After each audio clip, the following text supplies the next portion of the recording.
누가복음 터파 읽기 170번입니다. 새로운 단락으로 또 들어갔습니다. 18절부터 이어집니다. 우리말 성경에 따르면 이 단락이 35절까지 계속됩니다. 35절까지. 이게 다 세례 요한의 제자들에게 대답하시다라는 소제목이 붙어 있는 단락입니다. 길죠. 18절에서 35절까지.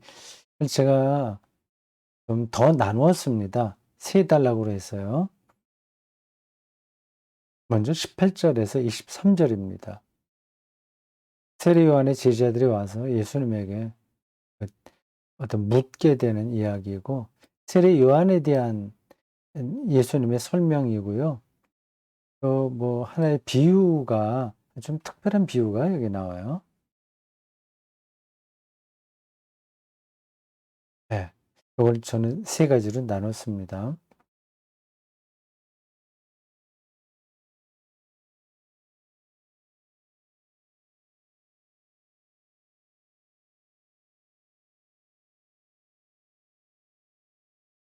18절, 요한의 제자들이 이 모든 일을 그에게 알리니, 이렇게 시작하죠. 아하. 근데 이 모든 일이라고 하는 것은 앞에 있었던 일이죠. 앞에 그 나인성 과부의 외아들을 살린 이야기, 그리고 그 소문이 온 유대와 사방에 두루 퍼졌다는 겁니다. 근데 그 소문을 요한의 제자들이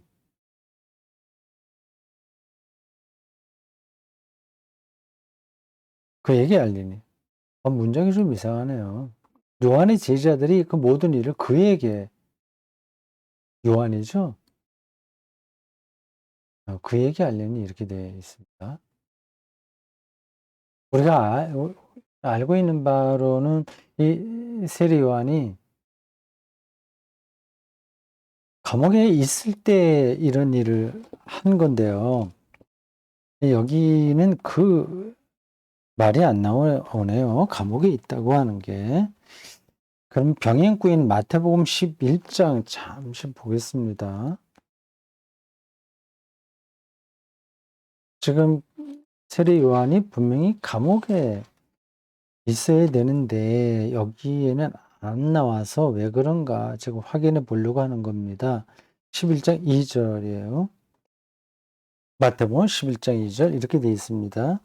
세례 요한이 옥에서 그리스도께서 하신 일을 듣고 제자들을 보내어 예수께 여짜오되 오실 그이가 당신이 오니까 우리가 다른 일을 기다리오리까, 이렇게 되어 있습니다. 감옥에서 그렇게 됐는 제자들을 보냈는데, 이 누가복음에는 그 감옥이라는 말이 나오지를 않습니다. 나중에 나올래나? 좀 차이가 있죠. 일단 그렇다만 하고 넘어가겠습니다. 요한이 그 제자 중 둘을 불러 굳게 보내어 이르되, 이 요한의 제자라는 말이 나오니까 생각이 나네요. 요한복음에 따르면 요한의 제자였던 사람이 예수님의 제자가 된 친구도 있어요.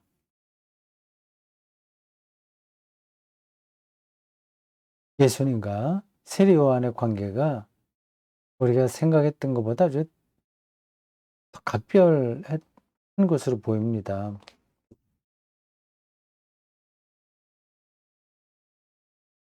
복음서 기자들은 그 이야기를 굉장히 조심스럽게 접근을 해요. 예수님이 세례 요한에게 세례받은 것은 분명한 것 같습니다. 그건 역사적 사실로 보여요. 근데 세례 요한이 예수님에게 세례를 베풀 때 좀 황공하게 표현이 어떤지 모르겠네요. 자기가 감히 예수에게 세례를 베푸는 것은 있을 수 없는 일인 것처럼 반응을 보입니다. 그리고 요한복음 같은 데서는 세례 받는다는 그 느낌은 오는데 실제로 세례를 베풀었다 그런 표현은 안 나와요. 누가복음 앞에서도 그런 그 장면에서 제가 말씀드렸을 겁니다. 그러니까 초기 기독교인들이 예수님께서 세례 요한에게 세례받았다는 사실을 말하기가 이게 간단하지 않은 거죠. 역사적 사실인데 그걸 부인할 수는 없으나 또 그거를 자랑스럽게 말할 수 있는 것도 아니거든요. 두 가지 점에서 그렇습니다. 예수님은 세례받을 필요가 없는 인물이었죠. 이거는 이제 죄를 깨끗이 씻긴다는 의미가 있는 건데 예수님은 죄가 없는 분인데 무슨 세례를 받습니까? 근데 세례를 받았단 말이에요. 그거를 잘 해명해야 되는 거죠. 그러니까 그 예수님이 세례받은 장면은 그래서 약간 좀 특이합니다. 또 하나는 세례를 베푼 사람이 원래는 세례 받은 사람보다 좀 위 사람으로 느끼지 않습니까?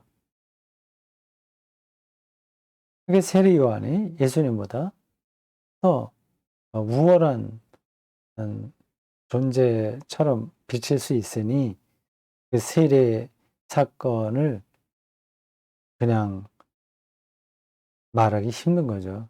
그래서 조금 이렇게 우회해서 묘사했습니다. 초기 기독교에서 그 세례 요한의 제자들과 예수님의 제자들 사이에 어 경쟁 관계 뭐 그런 게 좀 있었던 것 같습니다.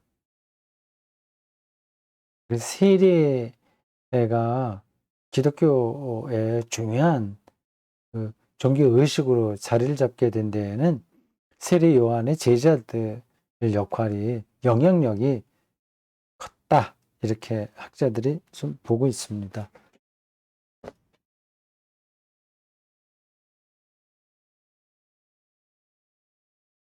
이렇게 묻습니다.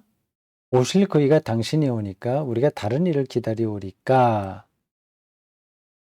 오실 그이는 메시아를 가리키죠. 메시아 대망입니다. 그 단어는 외워두셔도 좋아요. 메시아 대망.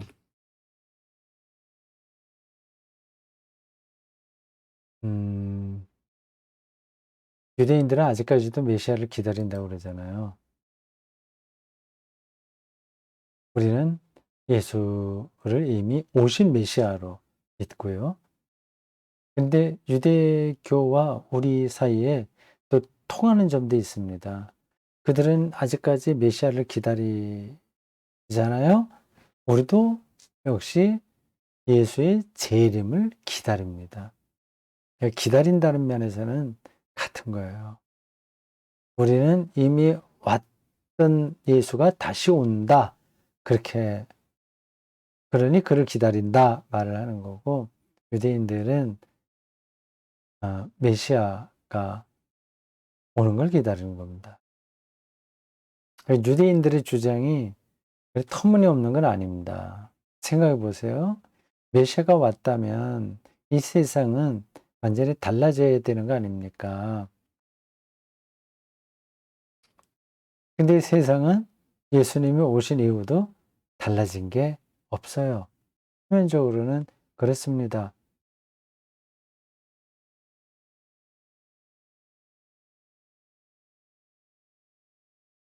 예, 그 메시아 기다림, 이 문제는 유대교와 우리와 뭐 경쟁 관계는 아니고 뭐 그렇게 말할 수도 있긴 있어요. 선의의 경쟁? 이건 너무 상투적인 표현입니다. 음, 이렇게 메시아를 기다린다는 거는 똑같습니다. 그들은 음 아직 오지 않은 메시아를 기다리는 거고 우리는 오신 메시아를 기다리는 겁니다. 여기에 긴장이 있어요. 네. 근데 어쨌든 그 메시아를 기다린다는 거는 양쪽 다 똑같습니다. 이제 우리는 이제 예수님의 재림, 그 생명의 완성, 종말 그때를 기다리는 거죠. 이런 기다림의 영성이 뭔지를 잘 생각하셔야 됩니다. 현대인들은 뭐 그거 좀 웃긴다 생각을 할 겁니다.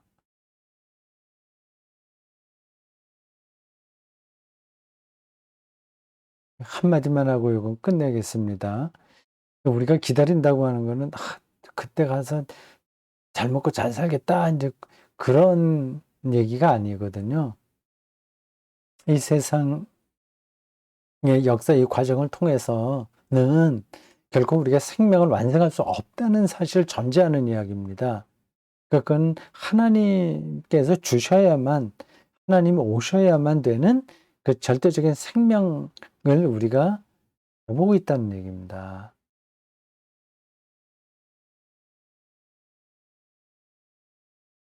자 여기까지입니다.